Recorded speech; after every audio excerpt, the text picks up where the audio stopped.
دغه اته کارونه له جنسي اړیکې مخکې هیڅکله ونه کړئ.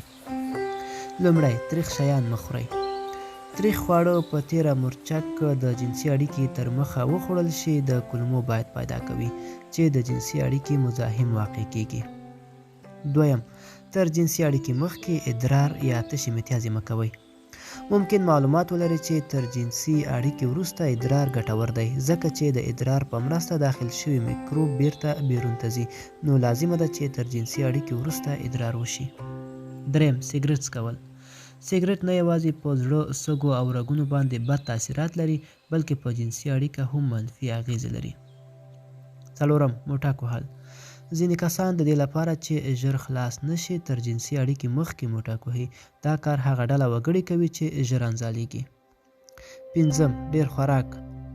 ډېر خوراک د خستګۍ او لټۍ لامل کیږي. تر جنسي اړیکې مخکې ډېر خوراک په تیره د کلکو او غوړو خوراکو خوړل هم ښه نه دي. شپږم، د ویښتانو اصلاح کول. تر جنسي اړیکې مخکې د بدن پټو ځایونو د ویښتانو اصلاح کول په تیره د ښځو لپاره ښه نه دي. دغه کار ممکن د ویښتانو فولیکولونه تحریک کړي. اووم، انټي هیتا تابلیت. تابلیت د پزې راوتلو لپاره کاریږي او پزه وچوي. دغه راز یا تابلیت نه یوازې پزه بلکې د وجود پر نورو برخو هم اثر لري. اتم، هغه خوراکونه چې تر جنسي اړیکې مخکې باید ونه خوړل شي. غوړ خوراکونه په تیره سپینه غوښه د زړه ناروغیو په ډېرېدو کې برخه لري، نو ښه ده چې پر ځای هګۍ یا د هګیو سپینه او د کب غوښه وخوړل شي چې ژر هضمېږي.